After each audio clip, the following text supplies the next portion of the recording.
Over to you, David, when you're ready.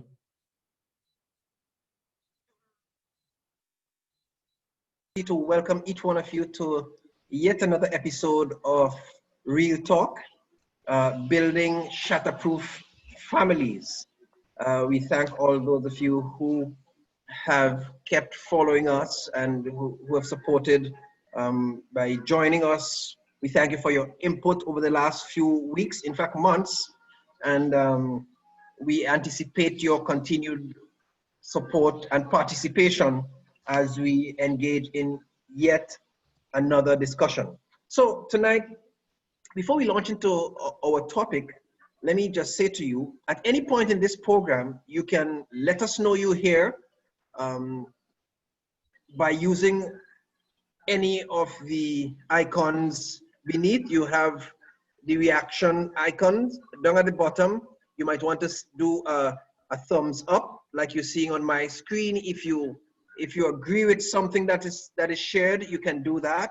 Or if you want to applaud something that was said, you can use that same reaction feature to share your applause if you're in agreement. That way, the panelists get to know that you're there and that you're following and that you're engaged in the presentation as much as possible. Also know that if you have a particular question, you can either raise your hand by going in the feature down below that says more. I think you'd see it as, and you would see, when you click participants, you'd see raise hands. I think you'd see that feature there, right? So you can raise your hand and it will indicate that you have a question. Somebody is doing that right now. Dr. Neff has indicated that, right? So, and that will tell us you have a question, and we'd monitor and be able to take your question if you have it. And if for some reason you'd prefer to write your question instead of asking it out loudly or for everyone to hear, and you'd prefer to do that in the chat, you can click the chat feature beneath, and then you can ask your question. You may even do that privately or to everyone, in which case we'll see your question and try to answer. That way we get to interact as much as possible with all of the resources available to us. So anybody who's here for the first time tonight, just give us a thumbs up. If you're on this platform for the first time tonight, give us a thumbs up. Go to the reaction feature and give us a thumbs up if you're here for the first time tonight. So I see one person. Welcome. It's good to have you. I hope this won't be your last. It's good to have you. Anybody else for the first time? If you're here for the first time, I see Stevens, Heshma Stevens, right? I see another Vivette. I hope I get the name correct. Please pardon me, but it's really nice to have you. Those of you here for the first time. Some other people are logging in. We're trying to just get a thumbs up if you are logging in with us for the first time tonight. So all of my regulars, right? Good to have you, Kenrick. It's good to have you for the first time tonight. Thank you very much for joining us. It's good to have you all joining us for the first time tonight. And those who are regulars, please give us an applause. Go to the same feature and give us an applause in the reaction feature. If you are regulars, wonderful. Good to have you. Good to have you. Good to have you all. It's good to have you, because without you, we really can't make success of these programs. If you don't have the interaction, if you don't have the audience, all of this that we're trying to do, as noble and as well-intentioned as it is, we just won't be able to make as much sense. Wonderful. Thank you very much, all of you. So tonight we want to talk about shared values, honesty.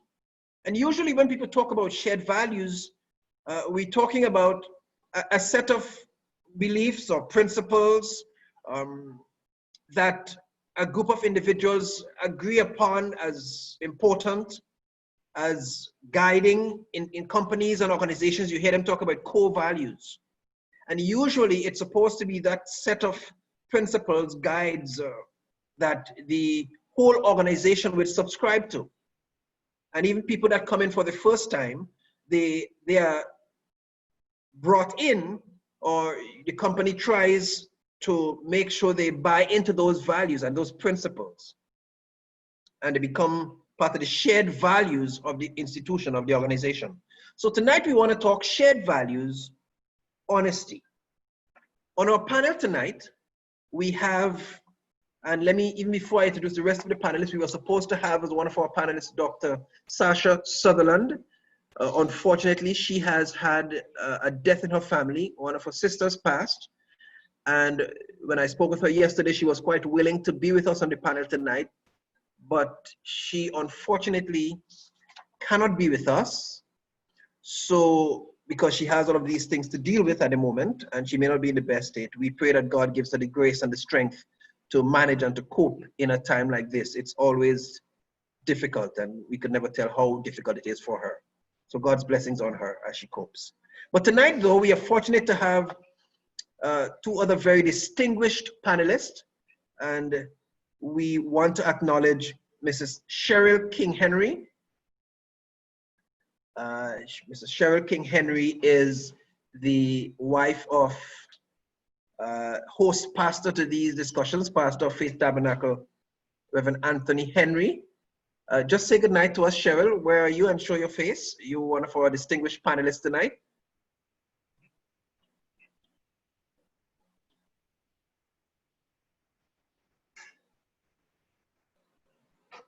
So unmute your microphone and just let them hear you. Say goodnight to us. Good night, everyone. It's certainly a pleasure to be with you tonight, and I eagerly look forward to tonight's discussion.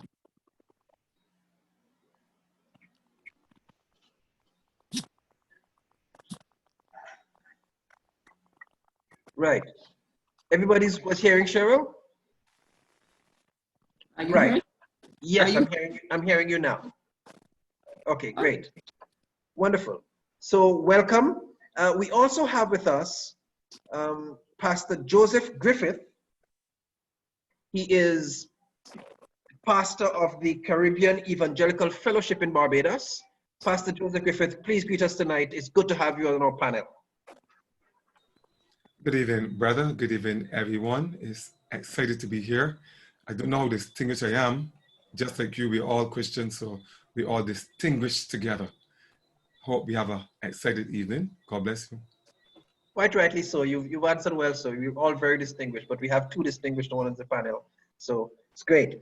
Wonderful. Now, before we go into the subject, I want to present to you and for the audience this little scenario.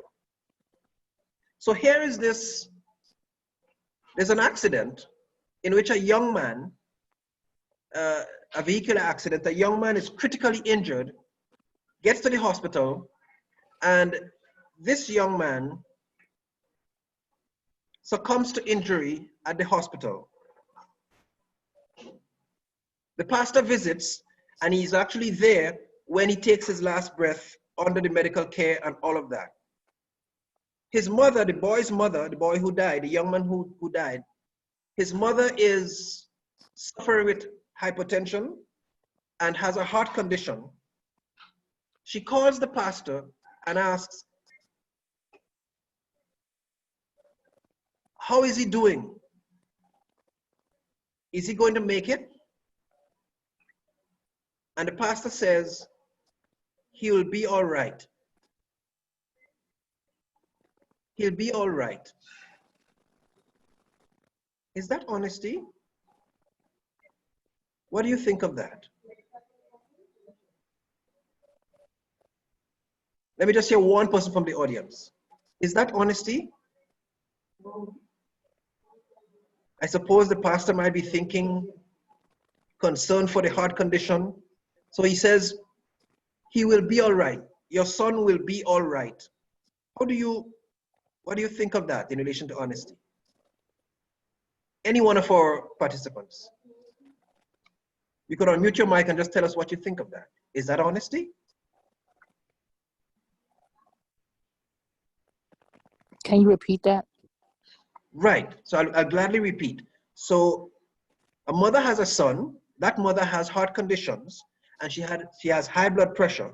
That son meets in an accident. He's rushed to the hospital. The pastor gets to his side and witnesses him taking his last breath under the medical care at the hospital. He dies. The mother calls, desperate and worried, and asks, is he all right? Is he going to be fine? Is he going to make it? And the pastor says, he will be all right. Is that honesty? Not really. No.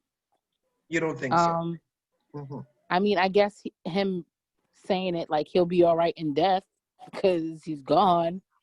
But her asking in the natural, is he going to be all right? Is he going to live? And him making that the response, no. But I understood why he did it, because of her condition, which can make her condition worse. Okay.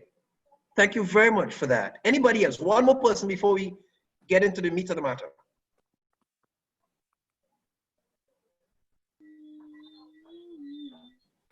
Yes. Hello? Yes. Yes, go ahead. Hi. Is that Reno? Okay. So if nobody else, somebody wanted to share? Yes, please. Yes, please go ahead. Hello? Yes. Are you responding to the scenario? Yes. Yes, it's honest in a way, because like when he died, already lived, is in God's hands. Right.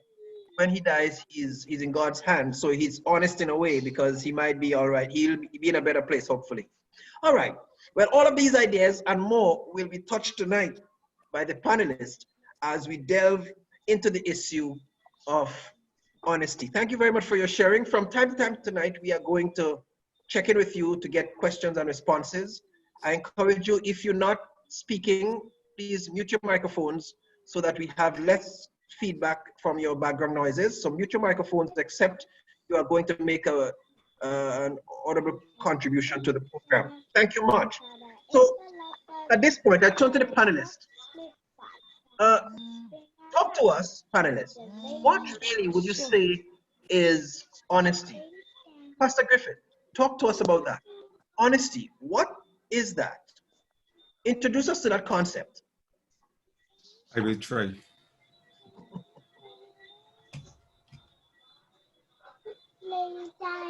The discussion on honesty is a very big and interesting subject, and I do not know how I can do justice to it. But let me try something here. Honesty is applicable to the broad spectrum of human endeavor. The current conversation raises the question in the context of the family, and this is desirable because honesty is critical for the existence of healthy families. Honesty supports trust, thus it wars against infidelity, suspicion, insecurity, and the inability to leave valuables like your wallet around in your own home. But what is honesty? In the first instance, honesty by itself is a noun, and it is the measure or the fact of being honest. It is expressed in your uprightness, fairness, truthfulness, sincerity, or frankness, and freedom from deceit or fraud. A person who is honest, that's the adjective, tells the truth and can be trusted and is not likely to steal, cheat, or lie. The origin of the word honesty means honor, respectability, and later decorum, virtue, chastity. Why is honesty important? For this, I rely on another authority. I quote, "Honesty is a reflection of one's character. Honesty is not just about telling the truth. It is about being real with yourself and others about who you are and what you want and what you need to live your most authentic life." End of quote. Yet another man had this to say, and I quote, "Honesty promotes openness, empowers us, and enables us to develop consistency in how we present the facts." End of quote. Thomas Jefferson once said, "Honesty is the first chapter in the book of wisdom." Can a person be too honest? People respect you for your honesty. You commend yourself to others by your honesty. Honesty is a core value that must be appropriated. The idea of being honest needs to be properly conceptualized, else severe damage can result.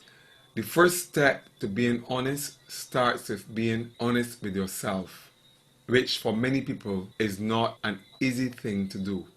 One reason why we are predisposed to be dishonest is we desire to fit in. I was watching a picture recently and one character told the other, "If you continue to pretend what you are not, then you will get killed pretending what you are not." That brings us to a question that we need to answer. What does the Bible say about honesty? In 2 Corinthians chapter 8 and verse 21, it says, "For we aim at what is honorable, not only in the Lord's sight, but also in the sight of man." 2 Timothy 2:15 says, "Do all you can to present yourself to God as someone worthy for his approval, as a worker with no need to be ashamed, because he deals straightforwardly with the word of truth." In the Good News translation, Proverbs 11:3 says this, "If you are good, you are guided by honesty. People who can't be trusted are destroyed by their own dishonesty." That's my opening submission. Thank you. Well, there we go. Quite a nutshell, quite a comprehensive little definition. But I think there's a lot of nuggets in there, a lot of food for thought. Thank you very much, Pastor Griffith. Some very You're key welcome. words came out. Upright, fairness, truthfulness, sincerity, honor. And the question, could anybody be too honest? Can you be too honest? And then the issue of being honest with yourself. Thank you very much. Thank you very much. Any reactions from anybody to that definition and that little submission? Anything that strikes you coming out of that definition?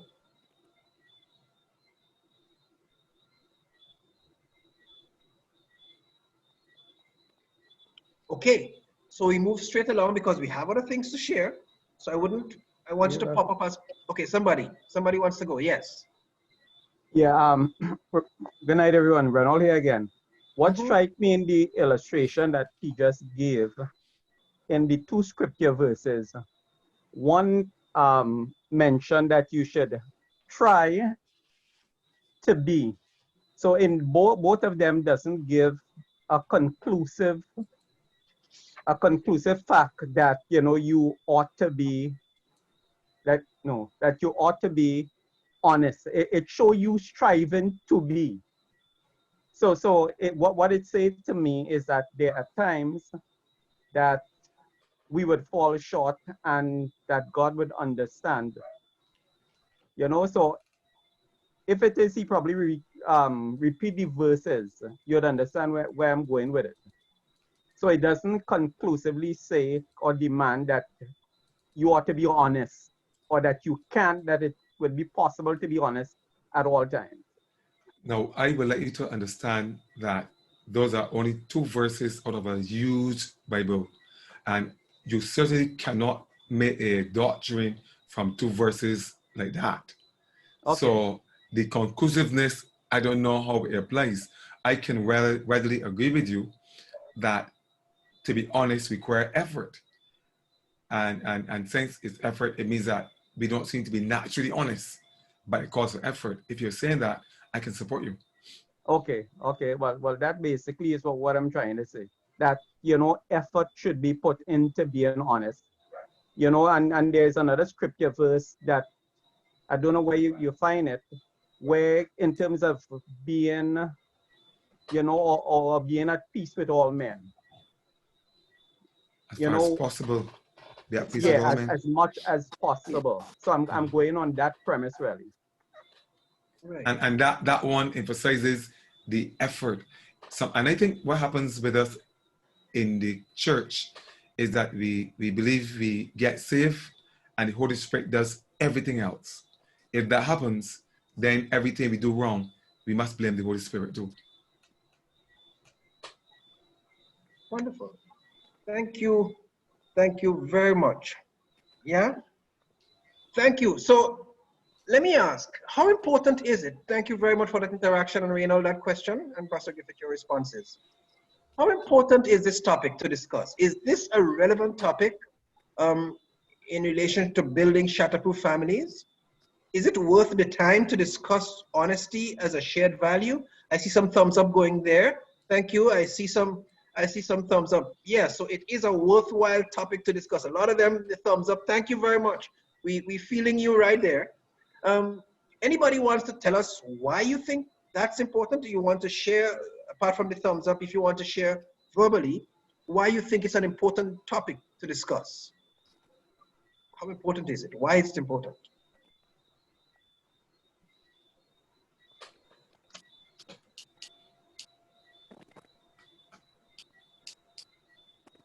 Right, a hand is up. Vivette, I see your hand up. Please go right ahead. Unmute your microphone and go. Okay, good evening. Honesty is extremely important to discuss as we look in what is happening in the body of Christ even now. Oftentimes when you hear even messages being preached, it's not even truthful.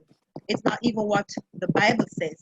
And so you have persons who say, this is my truth, or this is your truth. And we know truth, God is truth.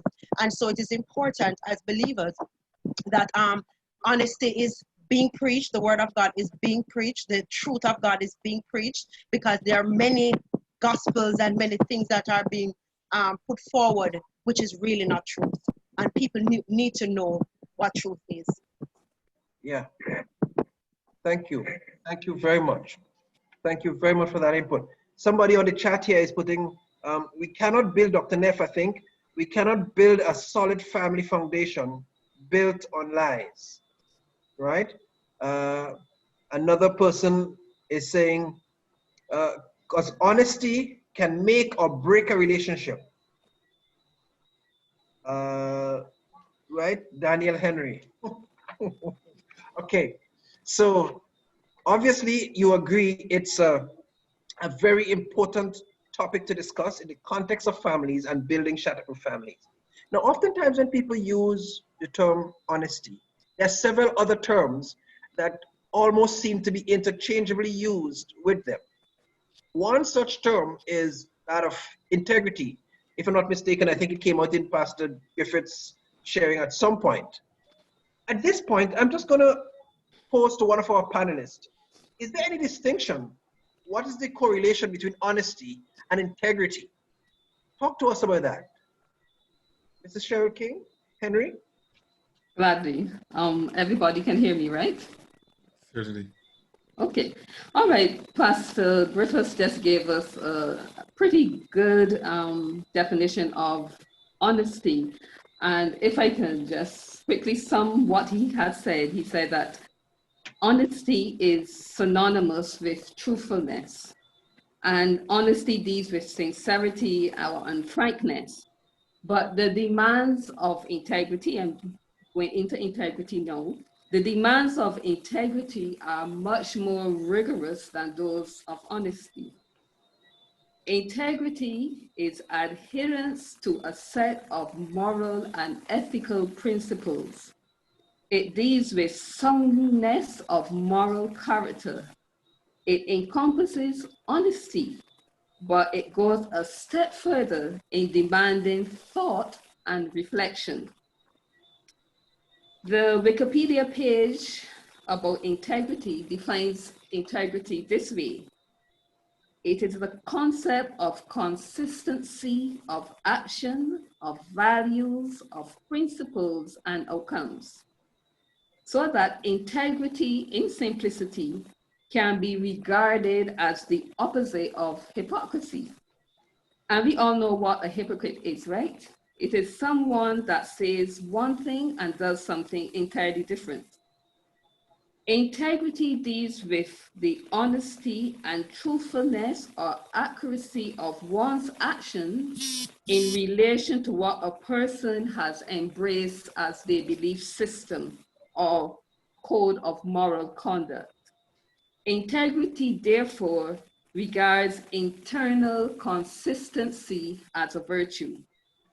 Integrity will always say to us, to thine own self be true. And we all know that saying, to thine own self be true. So that, and I know I'm going to get a little bit of heat for this, but nevertheless, I have to do it. Someone who tells a lie they feel is excusable can be acting with integrity, even though they may not be honest. And someone who tells the truth rudely and offensively may defend their actions as just being honest. But if their stated internal rules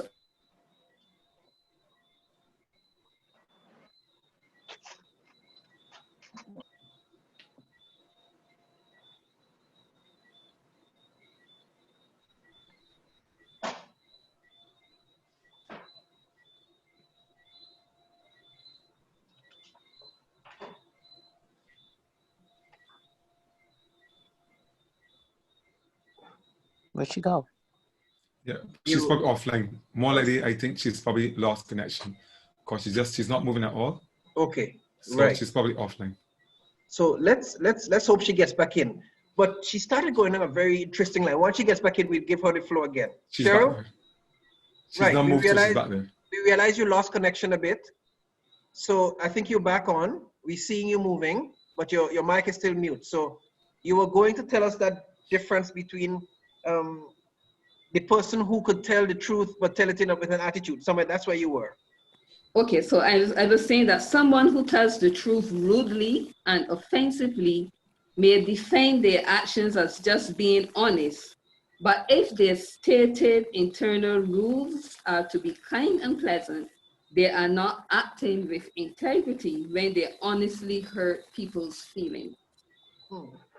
So with that in mind, we can see that why integrity must make provision or give some allowance for conflicting values.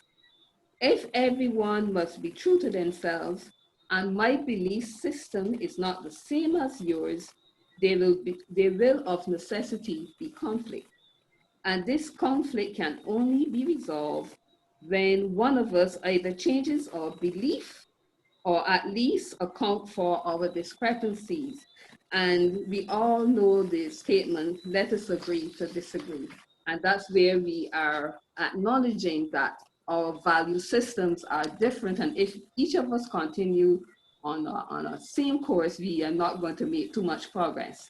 So I hope that we're beginning to appreciate that these two terms are definitely related, but that integrity encompasses a whole lot more than honesty. Integrity always sees the bigger picture. It demands thought. And I'll stop there. Thank you very much. Some very, very loaded and interesting things came out there. So you can have somebody, and I see you getting some applause there. You can have someone who is acting honestly, but not with integrity. Can we have that? Or you can have someone who has integrity, but they may be doing something No, somebody who has integrity will act in consistency with the values that they have, the set of core. I think you mentioned that. So some very interesting points there and on the relationship between the two. No, You mentioned the point I was making is that if you have integrity, you will always be in sync with your internal value system. right. Yes, your internal value system. Quite rightly so. So we have a couple of hands up. Vivette, your hand is up.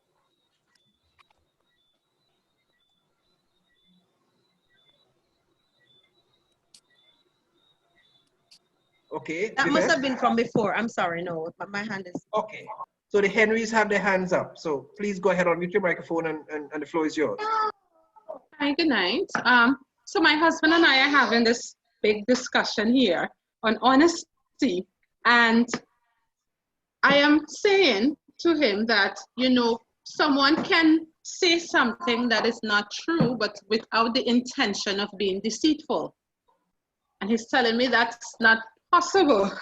So I'm saying to him, for example, like the example you used at the beginning, David, if the pastor speaking to the mother, his intention is not deceitful. It is not to deceive or to cause hurt or pain or harm, but at the same time, he is not really giving her the whole truth, so to speak. So, I mean, it'll be interesting to hear, can you not tell the truth, but it's not at the same time being deceitful? And as Cheryl said, that's how the discussion went up with integrity and honesty. So repeat the question finally again. Well, the question is, are all untruths deceitful? Can you say because it is an untruth, because it's a lie, because it is not the whole truth, it is being deceitful? Just tell them what you were saying about the husband and the wife. Right. So we probably will take that other question. I saw a question that we're going to address in the chat. But Mrs. King Henry, please, you want to respond to that one? Okay. Honesty is just being truthful. Integrity is seeing the bigger picture. And in this particular scenario, you have to ask, what is the bigger picture?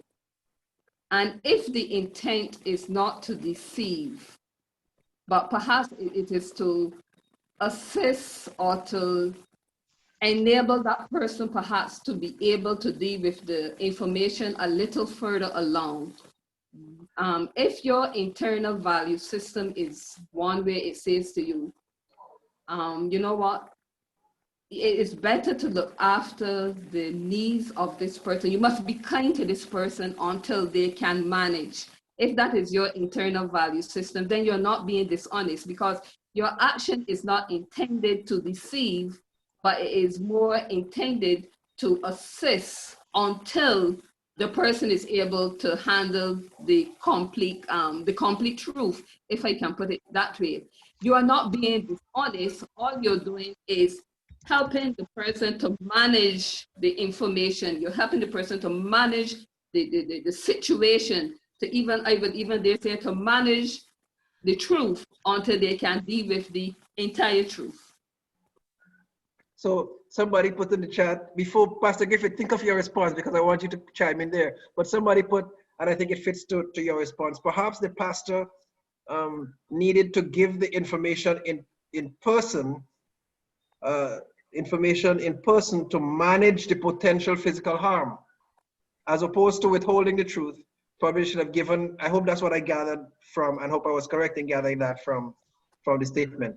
But thank you very much, Cheryl, for that response. The bigger picture intent is featured there. Pastor Griffith, what's your take on that question?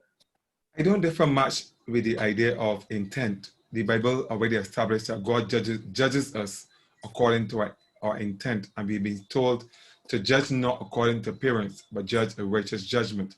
And perhaps that speaks about depths. And I like the way the sister put it when she talked about, but the intent was not to be deceitful. And I don't know if I answered that, but it pushes me to go back to the question with the pastor. How does the pastor handle the situation at the moment when really he doesn't want to cause any harm. And we realize that from time to time in practice, we do find ourselves in situations where we do not know how best to play it. And I personally believe that as long as we do not go about to do, we don't mean to do damage or to deceive in that way, I think it is all right. Because what's going to happen too is, I asked the question earlier whether a person can be too honest. And maybe if we answer that question, I don't want to answer it. If we answer that question, perhaps I think she will get some help with that. Can a person be too honest? And I suggested earlier, can being honest be dangerous? Right. So, David, David, before you go, then the question is, does the question also apply to the husband telling the wife she's not fat or she's not ugly? Because the aim is not to deceit, but it is a lie. Well, if he thinks it's a lie, in that regard. right. And that puts a very interesting spin on it. We have a question from Pastor Henry, but before that question comes, I meant to have that question that the Henrys just referred to. Should a husband then, in truth, tell his wife she's ugly, or should he euphemize it and not say she's gaining weight or that kind of stuff? How do you reconcile those there? That's food for thought in consistency with the intent and what the intention is. Pastor Henry, let's take your question. David, good evening, and good evening, everybody. I evening. have something different, an experience that I had many years ago. And this is a story about an honesty, a truthful thief, a thief who would not tell a lie. So I was visiting Montserrat many years ago, and I was told this story. Here's this young man. He would steal from people, and anytime anybody miss anything, he will, the police will arrest him because they know he would confess. So once he goes to court, he would say, guilty as charged, Your Honor. And he would be sent up for a little while, and he'd come back out, and somebody would miss something again, and he would be charged. And on this particular occasion, he said, not guilty, Your Honor. And for his defense, he says, Your Honor, you know I'm a thief, and I recognize that I'm a thief. I know that I'm a thief, but I cannot lie. I never tell a lie. What do you say? Can a thief be honest, even by telling the truth? All right. Anybody's response to that? That's a very interesting one. Can a thief be honest? Okay, I can borrow that question. Brings to mind a story. It's a Barbadian short story. It's called The Honest Thief. And it tells a story about a man called Mr. Spencer who has some bananas. And the other character in the story is a guy called Bulldog, who is what we would call the village vagabond. And he says to Mr. Spencer, I want some of those bananas. Mr. Spencer said, not one. And he swore by the gun he was carrying that Bulldog was not going to get a banana. The next day, Bulldog sent a message to Mr. Spencer, and he said, I'm going to steal your bananas tomorrow between 6 p.m. and 2 o'clock in the morning. And Bulldog did exactly what he said. He stole Mr. Spencer's bananas at 2 minutes to 2. Was he an honest thief? Good example. He was an honest thief. He did exactly what he said he was going to do. Was he a person of integrity? That is debatable. Well. But that depends on his core values, right? His values again. Yes. I quite agree. That's why I said it's debatable. Wow. But then you know, Brother David, I mean, when you just say that it depends on his value, then are we supposed to think that integrity then is subjective? Who established the standards? And that's why I say that integrity makes allowances for shared Exposure value, Right. It makes allowances for differences in in conduct. Yeah. Everybody's code of conduct is not the same. But what society seeks to do is to at least get us to a point where we can function together. And we're going to come to a consensus that, you know what, we are going to agree on these set of points and this is how we are going to operate. Otherwise, it'll be total chaos and anarchy.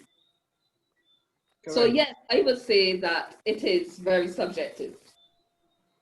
Yeah, yeah, and I think that was alluded to because it's a person's their adherence to their set of core beliefs and values in there, whether it's be Christ-centered or it's from some other ideological perspective. But anyhow, there's an answer here. Before we take a question from Reynald, there is an answer here. A thief could be honest, and an honest person can steal, we think. The response from the Henry. And that's an interesting response there. We take that. No, when an honest person steals, it now puts me in trouble with the idea of trustworthy. I mean, I want somebody who is trustworthy to look after my money. And the person that I chose is a potential thief. I create some problems.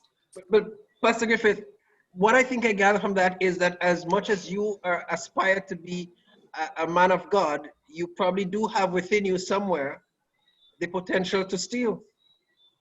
Well, I guess once we're human beings, we can do anything. We got potential. I've actually been saying to my children in the house, it is human nature. I don't care what capacity you operate, you are likely to do something that is wrong. All right. But David, honesty is just how should I put it? Stealing is okay. If my internal value system tells me that the earth is the Lord's and everything in the earth belongs to me as a child of God, I have the right to it. Then if I go and take it, then I am being true to myself because this is what my internal value system tells me. Okay, you might not adhere to that particular value system, so then you have a problem with me. And this is why I made the point that society helps us along by giving us a set of shared values and says to us, this is what we will operate with to avoid anarchy. But Cheryl, if in fact we are admitting that there's that potential for subjectivity, people to interpret integrity based on their own closed thing, can we really say that, I mean, you said it just in your own way, in a world where we are social and we have to interact with one another, in a way where we have the Bible having established certain standards, should we really, and from Christian's perspective, to what extent should we encompass the idea of subjectivity? Should not the Bible, for example, be the standard of where we set our basis? For the Christian, but for the Muslim or for the Rastafari or for the whatever other religion, it doesn't set the standard. Yeah, quite correctly so. But I would say, David, that that even for the Christian there is some subjectivity. My close relative wife or some family member takes ill late in the night, and I'm living somewhere on this little street, and I know I have to get the person to the doctor. I can't get a taxi, I can't get anything. I go outside in front of my yard, and there is a car parked up with the key.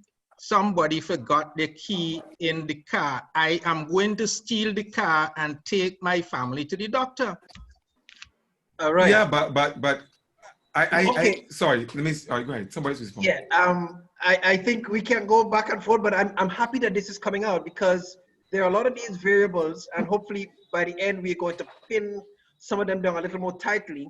But I'm glad that these discussions are coming up because it's making room for all of the little less obvious things that we don't give attention to. as we consider topics like these, right? Wonderful. Reynold, your hand was up quite a while. Please unmute your Thanks microphone. again. Thank you so much. So Yes. I'm going back to the two verses that I pointed out that Pastor Griffith had read. And I think it's just, whether it just be coincidental, but it seems like the argument is sort of playing into the observation that I made. Right. All right, because to me, the scripture verses does not mandate that, you know, we have to be honest. And I want to look at the character that we know as Robin Hood, where we talk about the stealing and whatnot. And the intent of Robin Hood, you know, with him stealing, you know, to give to the poor and whatnot. And even with our societies now, with what we know as community leaders, and how the community leaders would influence the youth and even the community. To the extent in Trinidad and Tobago, we had incidents that happened earlier where a community leader would be shot, and you have the whole community coming out supporting that community leader. And I believe it's because of the things that the community leader did in terms of helping or assisting members of the community.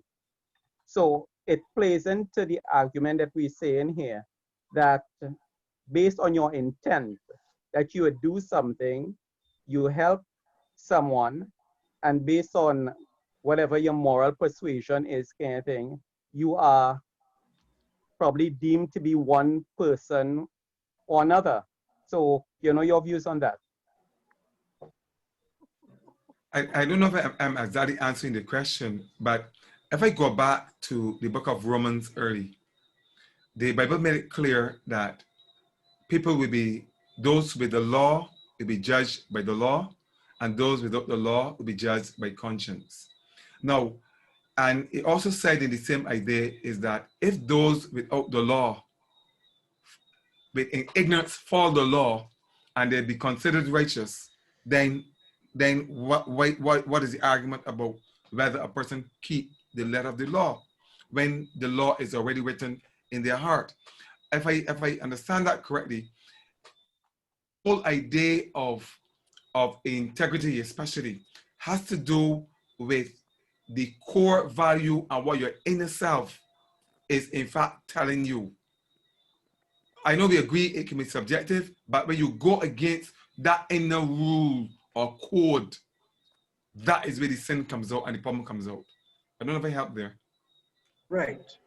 We accept that response. Thank you. We have another question from Vivette before we move on. Vivette? Okay. All right. I'm just going to refer to something that Pastor Griffith said, and I believe that the Bible has to be the standard for us as Christians. And when we look at Proverbs 12:22, lying lips are an abomination to the Lord. And in 2 Corinthians 8:21, for we aim at what is honorable, not only in the Lord's sight, but also in the sight of man. And so because the Bible must be our standard, we have to set the standard, and we must set the trend so people can follow us. We should not be following them. We should be setting the standard.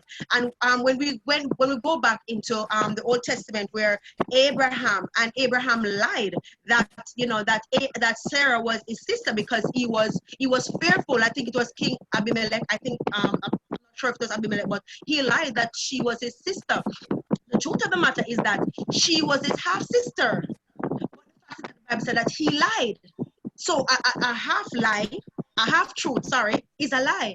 And as Christians, we cannot compromise the truth.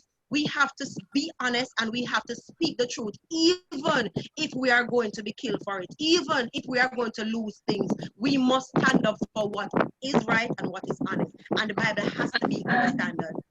And I totally agree with you, and I would say yes, if I am looking at it from a Christian perspective, but just as strongly as you feel about your Christianity, the Muslim feels about their Quran, the Rastafari feels as strongly about whatever he believes in.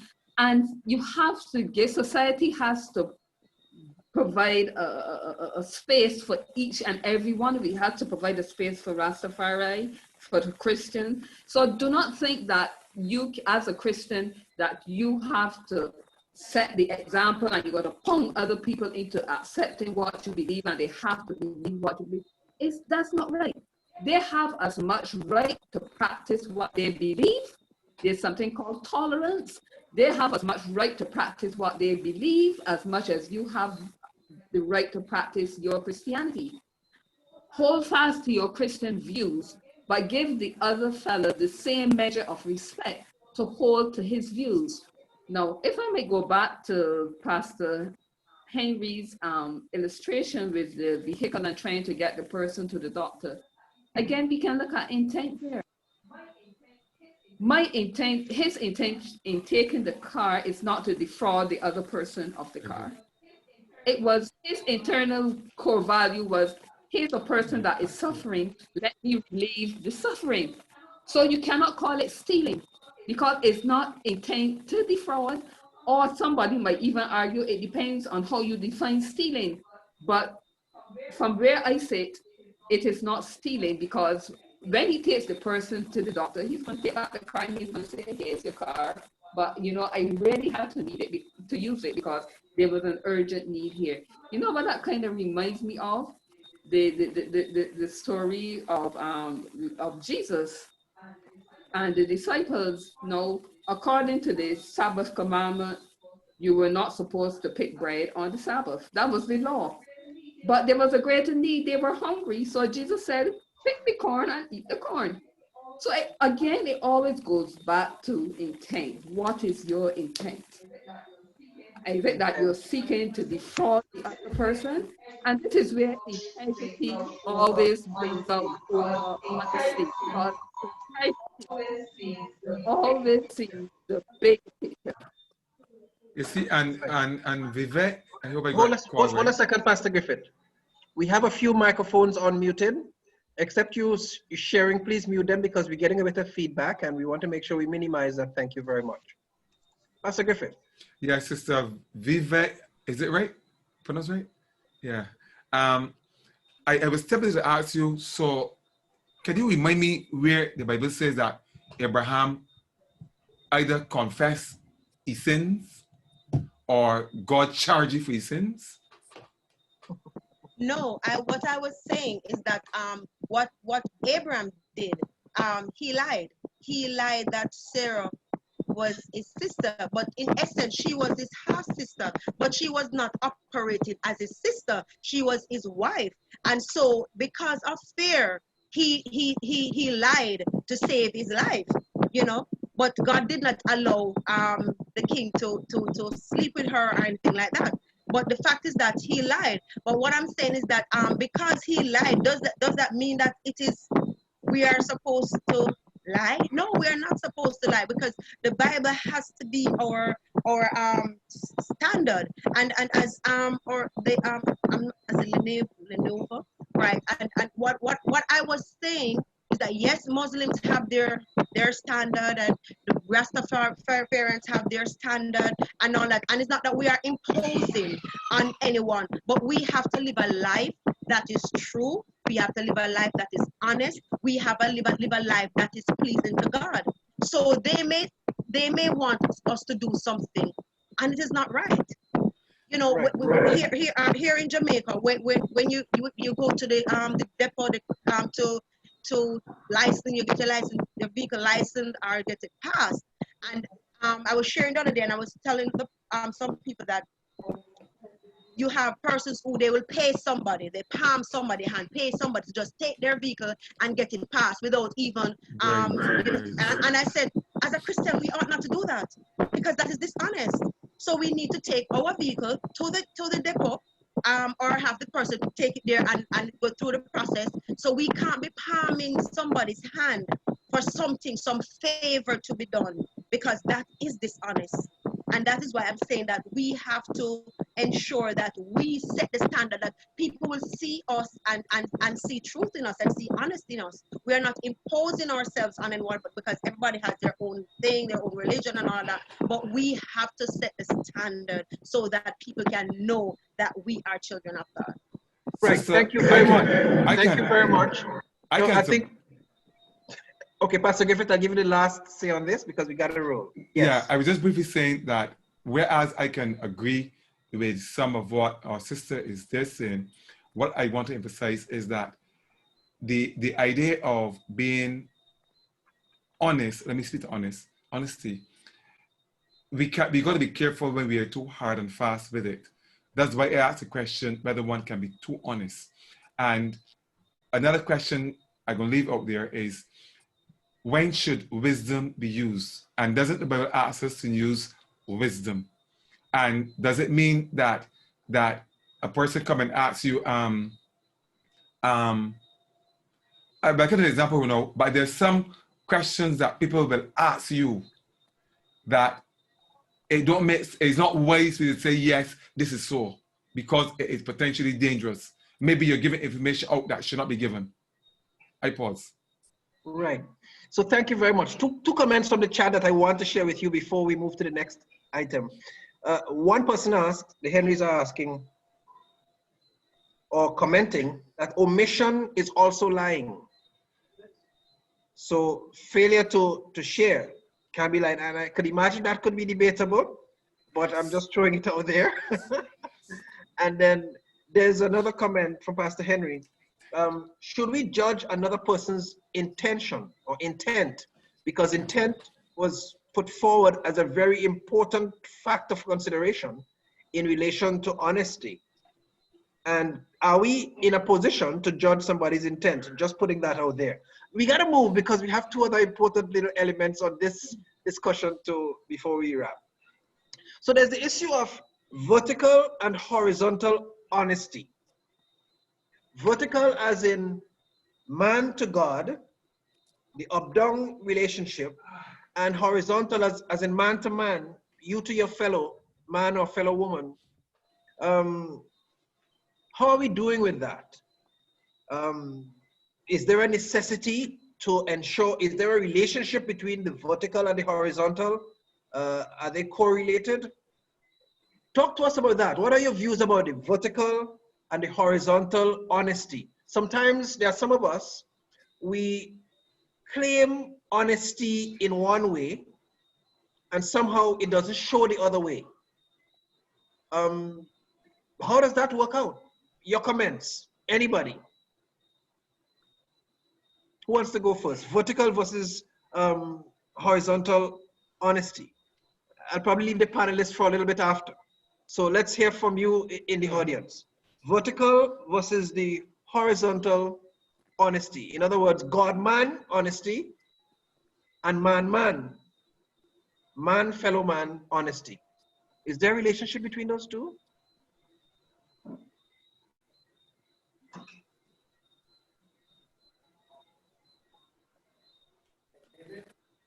Hi, David.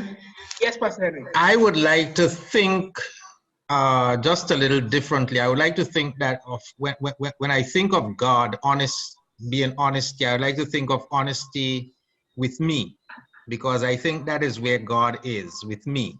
So if I am not honest with myself, I can't be honest with others. And that has to do in every aspect of the term that I have to consider my intent. Was it that I wanted to deceive? So that the example that you used earlier on, what the pastor would have said to the mother, it's okay. That could be to a pastor a very honest answer, and to another a very dishonest answer. And I'm thinking about the case with Elijah and that woman whose son was dead.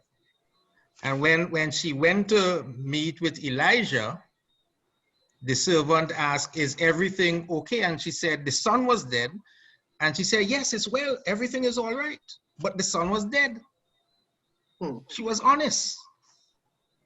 Dead honest too, right? So that again, it comes back to what is happening within me.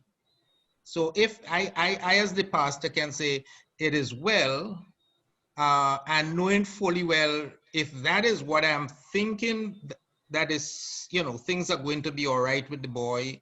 I am not thinking about deceiving her or anything like that, but I know that everything is going to be all right. And the rest of my conversation can flow from the statement that I made. Then I'm honest. Somebody listening to it say, well, the boy dead, why you say that? You're a preacher, you're dishonest. Who are you to judge me? Because honesty between God and me is the honesty that is within me, is how I interact with my conscience and my own, you know, relationship with the truth within me. Yeah. In fact, there's somebody making a comment in the chat that kind of supports that. They say your vertical honesty, and it just shifted, your vertical honesty needs to inform your horizontal honesty. And it kind of ties in with the statement you kind of concluded with, that the relation between you and your conscience under God is what informs you and your intent in relating to the mother in that particular scenario. So we take that. Thank you very much. Any other thoughts? Any other panelists? The vertical? Hi. Yes. Oh, sorry, I'm not a panelist. No, you go right ahead. We wanted to give you that opportunity so first. I had two comments. Pastor Henry said, but what if your honesty is aimed at me, then I should judge your honesty, shouldn't I? Because it's aimed at me. So no, based on what Pastor Henry said, because if you're telling a lie or truth that affects me, then I think I have the right to question it. And then my other comment was, you speak about vertical and horizontal. What about being honest with yourself? There are times where we tell ourselves lies in order to cope or to deal with things, or just to, is that okay? Or is it a good coping mechanism to lie to ourselves in order to cope? Right. So a number of interesting things came up there. I think the first one, I think Pastor Henry mentioned, is the intent, that he said, I think can't be judged, because we can get into each other's brains. Well, I mean, although some of us are trained to try to do that. We don't usually do that. And so we don't know the intentions, even when we can get into people's heads. So that's where the demarcation lies. And you raised a very important point again, and I think one of the panelists, or was it Pastor Henry, raised it before,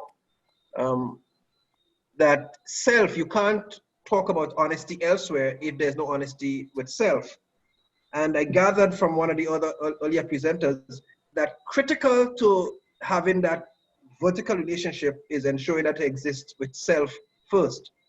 But I think your point well received. So if we want to lie to ourselves, then we're going to lie to other people just inadvertently as well. And it's going to be lies galore.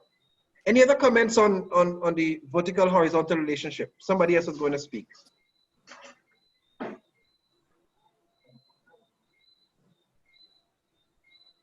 Good night, Ranoli again.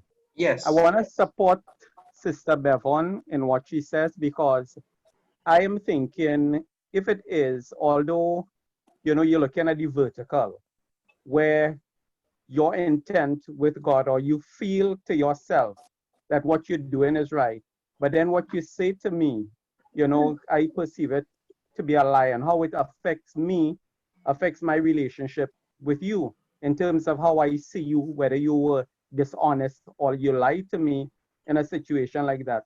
So I think what is important there, is the horizontal, what you say to me, because I am the one who am asking the question. I am the one who is going to be affected by what you're saying to me. So I'm just looking at it like that and supporting what Sister Bevan said. Thank you. Thank you, sir, for adding your voice to that. Any reactions from anybody else? I would just say to Brother Reynolds that to remember last week's, the last program we had, and learn to do some emphatic listening. Okay, Pastor, I'm sort of lost.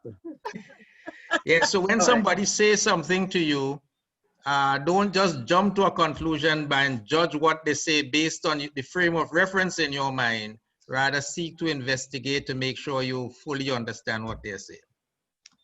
And you're talking about what the pastor said to the person? Yes, yes. So don't jump to conclusion. If you didn't, make sure you as the mother that you understand exactly what the pastor is trying to say to you. But I think in that case, the mother is asking a direct question, wanting to know exactly what's happening with her son.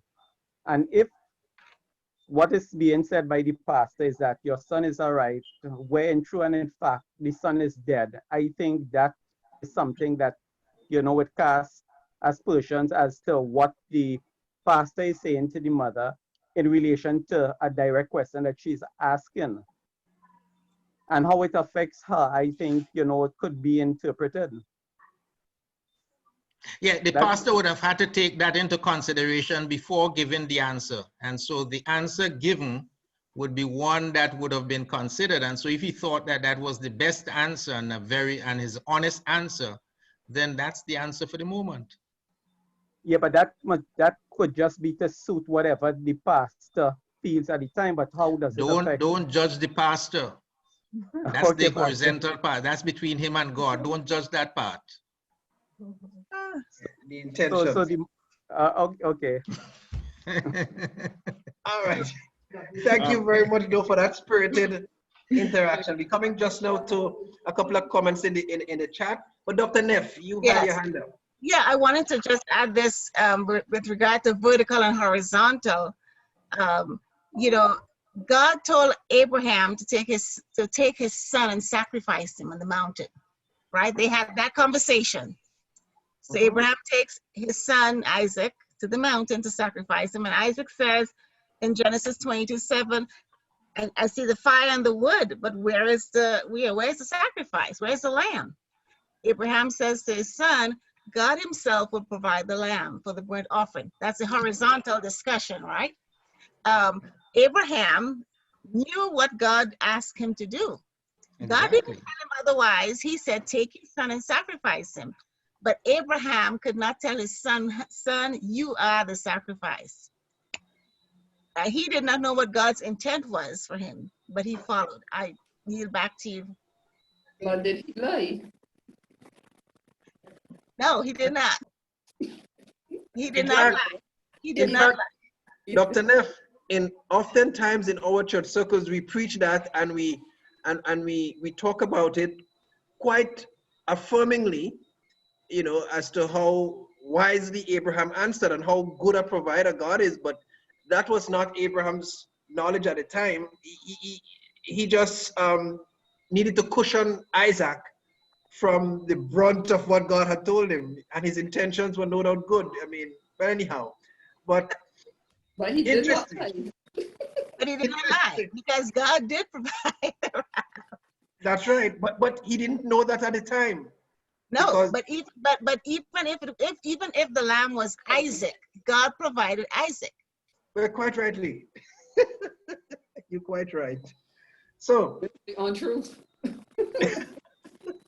Yes. So we are going. How do we reconcile this? Let's push slightly on. How do we reconcile this with social and political honesty? So we're talking vertical, we're talking horizontal, we're talking about intent. How is this reconciled with social honesty? What are our social affiliations? What are our political affiliations? How do we reconcile this issue of honesty socially, politically? Any thoughts?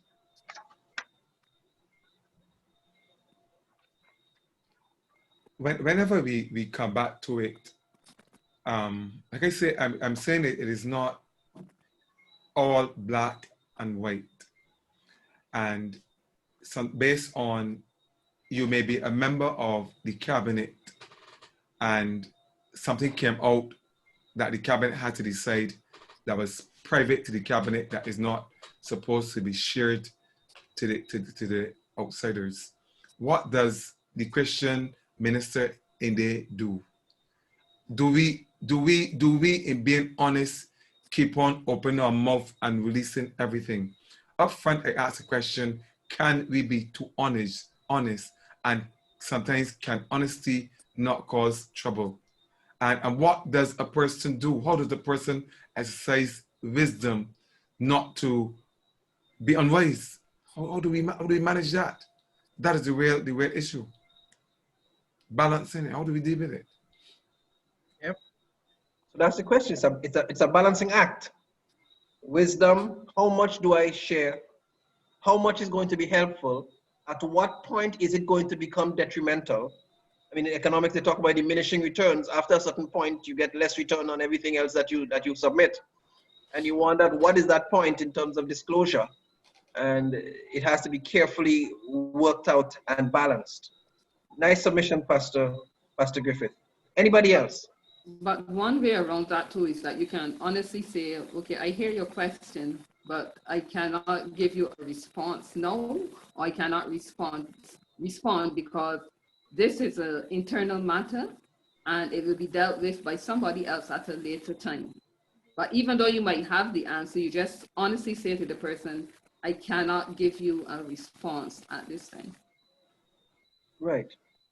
Thank you. Now, you know, a lot of times, to bring some context to this whole issue of social and political honesty, you see lots of people, and we as Christians, we support so many different things, politically, socially. We are pro this and pro that, and different political groupings with different persuasions. And you wonder, to what extent is that consistent with the truth that you've come to know as an individual, as a person, as your confessed truth? And that's where there's sometimes discord and dishonesty. So even if you're not saying something that's a lie, you're probably living it. Is that something we've found?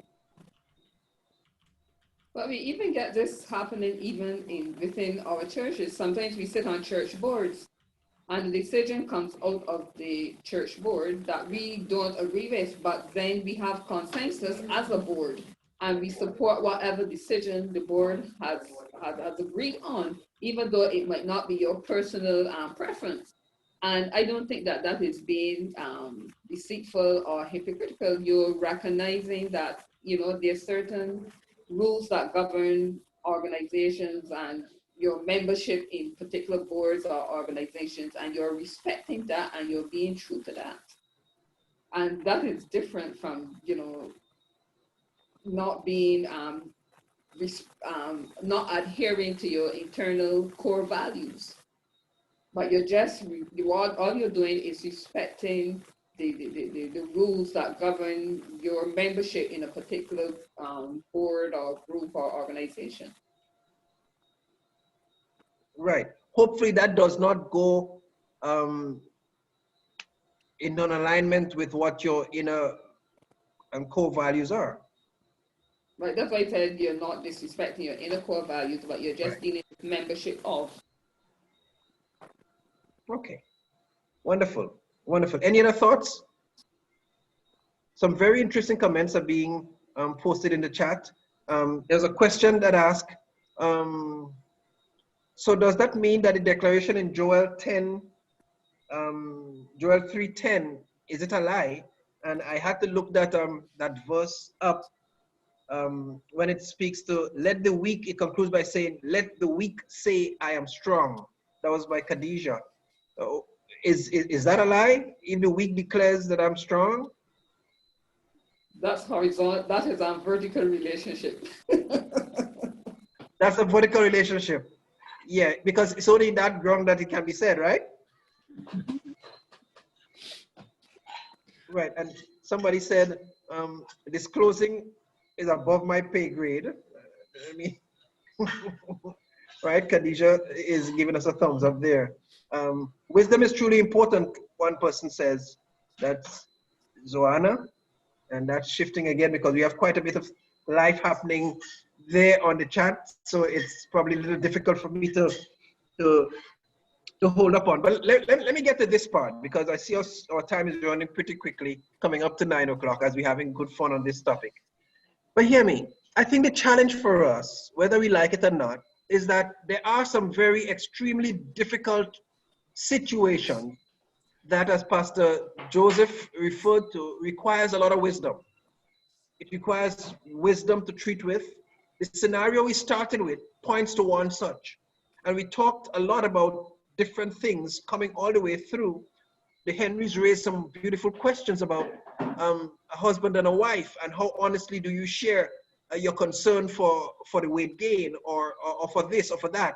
And there is this balance that needs to be struck between being plain out truthful at the risk of hurting, and cushioning at the risk of appearing to be deceitful. How do you strike all of this balance? And the thing for me, what tips, what suggestions can we come up with to make it easier for persons to share honestly without compromising people's feelings, without compromising the truth, without compromising intent? What suggestions, what tips practically can we come up with to make it easier for persons to share, even in the most difficult of circumstances? That's the question before us. How do we make it easier for persons to be honest, bearing all those things in mind? David? Yes. Might I say something? Yes, please. Go right ahead, Sherry.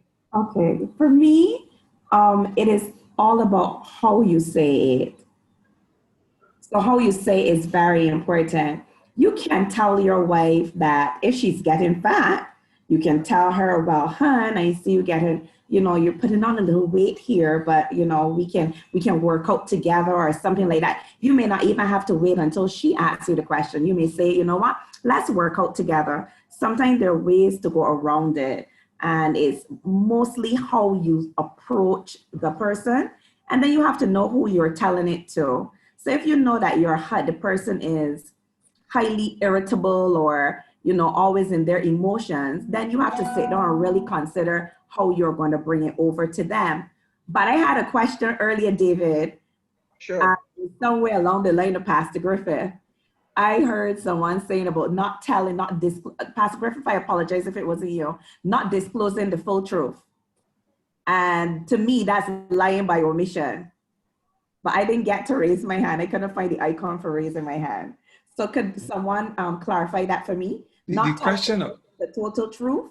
The question of lying by omission. Somebody keep pushing it there in the. Oh, it was you. Oh, Sherry, it was you who raised it. Omission. Yeah, I noticed that. But anyway, it was you. The issue I still maintain is. Remember, we said intent, and you cannot honestly give your mouth liberty to everything. Your liberty in giving everything can cause serious damage. So we still can't get from the point of the idea of intent, and the call that has to be made. That's why I'm saying that there's some decisions that I will condemn. And the truth is, I am in no position to condemn it. It is God who has ultimately to assess that situation. That's why I think that the discussion is interesting, but it is not as easy in every instance as we think. Yeah. Thank you for that. Thank you for that submission, Pastor Griffin. Pastor Henry, you wanted to add something there? I saw your mic on mute. I think, David, that one of the things that we all run away from, we have somebody who is a close friend of ours, and somehow the deodorant doesn't have the kind of odor that we're accustomed to. And we're supposed to speak the truth then, not so because that person is our friend. How do we speak the truth in a circumstance like that, in a situation like that? Very rarely we omit to speak the truth. We keep our mouth shut, we keep our nose closed, as it were, and take in whatever odor is coming from the person. And is that really friendship, and is that really honesty? I mean, these are the kind of things that we need to think about when we deal with issues of honesty.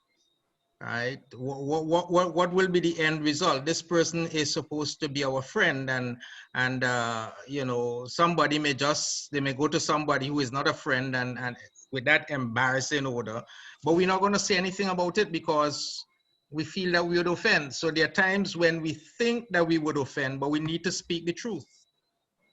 And there are times, and we speak the truth for the person's good, right? And there are times when we keep our mouth shut, right?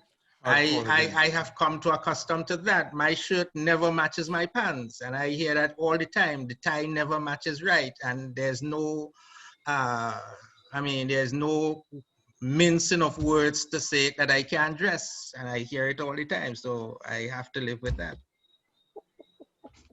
Right. So Jashima Brown is saying, before we go, is saying, it's the way you say it. And Dr. Neff is saying, speak the truth in love. So a lot of it has to do too with how. So even when it comes to those technical situations where a lot is at risk and the stakes are high, somebody's feelings is up in the air, we still have to be very cautious, very careful. The hows. Sherry talked about the timing and the tone and how you engage it, and all of those are key elements. I think somebody else wanted to say something. But there are times when you're going to just have to be frank and coldly frank. And I mean, there's no running away from it. You know, we try as much as possible, yes, to speak the truth in love. But there are times when we're going to just have to be bluntly truthful. And it is not done with the intent to hurt the person, but sometimes it could be a joke. It could be like a joke. You want them to say, listen, stop, listen, hear what I'm saying, And there are times, I mean, Jesus himself did it. There were times when his language was really strong and to the point. But it's always done with a reasoning behind, to bring change and to make people better. Right. So listen, everybody. We're fast approaching the time when we have to close this program. It's a few minutes to 9. So here's what I'm going to do. Panelists, I'm going to ask you to prepare your summarizing statements. While you get that together, let me ask the audience. This is your time to make any comment you have, or ask any question you have if they want it answered. But I want to ask you one because you're taking long to ask any. So I am going to ask you one. What is it about tonight's program that struck you the most? Is there anything about tonight's program that really stood out to you, that struck you, that you're taking away from tonight's program before we have our panelists make their final summary comments?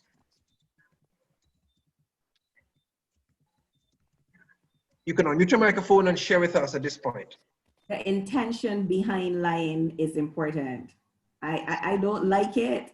I'm walking away with it, but I honestly don't like it. Thank you, Sherry. The intentions behind not telling the truth. Did you say lying? Yes, you did.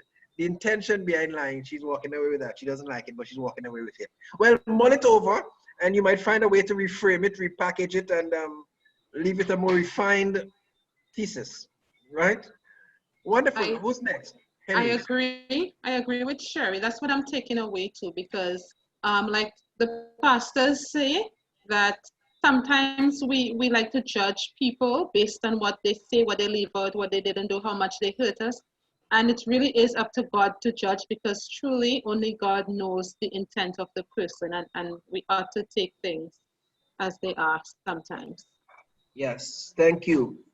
Herma Stephen is saying the vertical and horizontal relationship. She's taking away that, I trust. Anybody else? What are you taking away? What stood out to you from tonight's program? Okay, so so we have a comment here, and because of that, Henry's, I still believe there are no legit reasons to be dishonest, whatever the intention, whether or not one doesn't mean to be deceitful. Honesty is always the best policy. Many hurt for a while, but eventually it will work itself out. Wonderful. Okay, so let me thank you. I see a few things coming in. Somebody said intent versus impact. They're taking away that, taking away into the vertical and horizontal relationship. So a few persons are commenting on the things that they're taking away from the program. Let me invite at this point the panelists to make their final comments before we wrap this program down. Sister Cheryl King Henry, please, your final comments. Thank you very much for serving on the panel tonight. Let's hear your final closing comments. My heart is heavy, and for this reason, because I never wanted anyone to go away with the impression that, that we said that lying is okay. Amen. It all depends on intent. That was not the intent here at all. I don't know. I would prefer to say that what we are seeing is that integrity is what counts, and integrity sees the bigger picture. Integrity, yes, looks at the impact, but a part of integrity will always be honesty. A person of integrity will always be honest. And honesty is defined by a person's relationship to the truth, but integrity is defined by a person's relationship to principles and codes of conduct. And integrity stands out as a broadly demanding concept, and it encompasses honesty. So I would like to encourage everyone to strive for integrity. It was a pleasure serving on the panel this evening. Thank you. Thank you very much for your thoughtful and insightful submissions and contribution to the success of tonight's program. You've done well. Thank you much. Pastor Griffith. I too would want to repeat that we never said in this group that you should go and tell lies. We never say that. But I thought we tried to help people to understand that while it is important to be honest and to have integrity, we are saying that everything is not black and white. And we need to have the balance. And we need to, in the effort to be honest, we need to be wise. And you cannot deny that Jesus said, for example, easy one, behold, I send you forth as sheep among wolves. Be therefore wise as serpents and harmless as doves.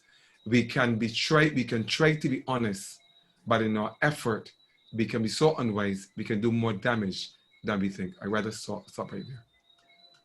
Pastor Griffith, thank you very much for your submissions and all of your contributions to the success of tonight's program. Even though I've had to draw on you all a little bit more, given Dr. Sutherland's absence tonight, I thank you guys very much. You filled in quite nicely. The Henrys are saying great discussion and insightful comments from our panelists. Thank you, everyone. And folks, it's been a pleasure to be with you tonight, to host tonight's program. You've been fantastically interactive. You shared a lot, you questioned a lot, and we love that. We love when you own the program, when you take it and make it yours, and you ask questions, you challenge stuff, and we had quite a lot of that. I'm sure Pastor Henry is quite delighted, and it's my pleasure to turn the last words over to him and to do a blessing and a benediction mass. Pastor Henry, the host pastor for Real Talk Faith Tabernacle, it's over to you to bring the. I think the benediction for this subject should be that old poem that I learned when I was a child. Speak the truth and speak it ever, cost it what it will. For he who hides the wrong he did the wrong thing still. So we want to thank everyone for participating tonight. Before I close with a few announcements, we are blessed to have Pastor Samuel in the house. I invited him to share, but he didn't, so during the chat, so I'm now going to allow him to leave before he says hi and greet us. Pastor Samuel, please unmute your mic, please, Pastor Samuel.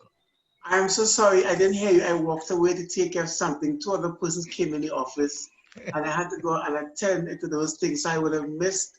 So please, sir, it's by no disrespect. I didn't hear you. My apologies, my apologies.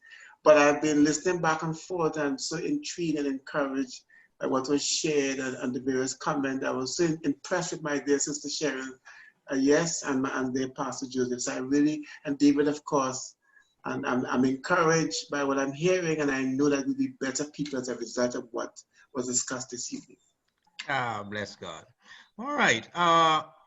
Let me introduce. I see we have people from all parts of the Caribbean, the United States. We have Jamaica. I'm seeing Monasun Joseph. I think he's in the States. I'm not sure, but I think he's in the States also, from Grenada. I'm seeing Sister Yes, Joanne, yes.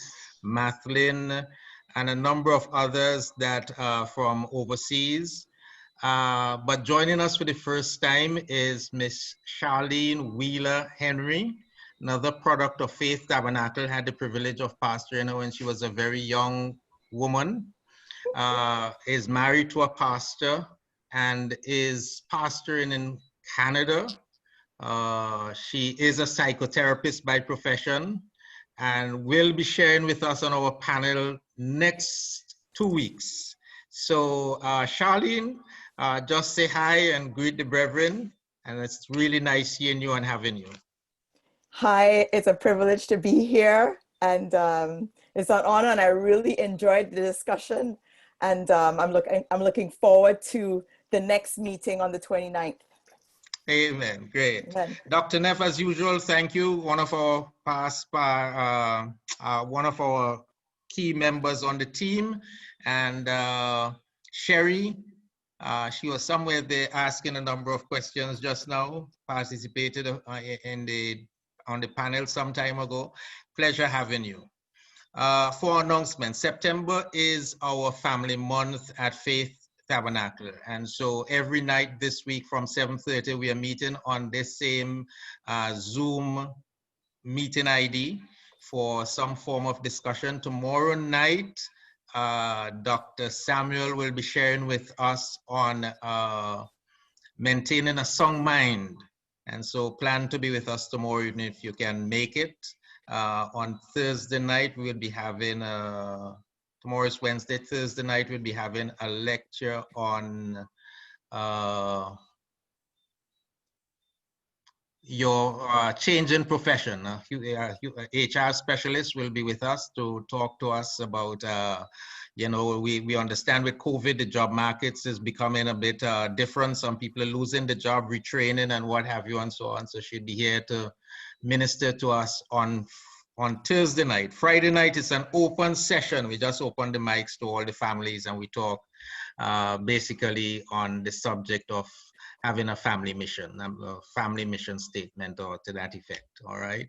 I know one person is listening to me. It's one person's birthday on the 18th, which is Friday night. So guys, I'm going to be in the kitchen preparing dinner while I'm serving dinner and what have you and so on. And that's a special landmark in her life too. So I can't you know, if you want to come and help me, that would be great. But the Lord bless you all. It's been a pleasure and a blessing to have every one of you in the discussion, what part of the world, whatever part of the world you are, it's been a blessing having you on this discussion of honesty. May we find it in our hearts to be honest in the difficult times in our relationships, because it's easy to be honest when things are nice and easy and what have you. It is when that something goes wrong and I have to own up. When something didn't meet expectations and I have to say, yes, it's me. Or put yet when, you know, you bounce the car and it's going to cost a few $100,000 to fix it. And it seems like that to you, and you have to say, yes, I did. It was my fault. That's where honesty comes in. And so the Lord bless you as you put the nuggets that you have gathered this evening, and look forward to seeing you either in the family chat or next 2 weeks from now when we meet on the 29th. And we will be we'll be discussing this subject, the very important subject, the family value that is called respect. Yes, the RESPECT. Lord bless you. Have a wonderful night. Night. Thank you, and same to you. Good night.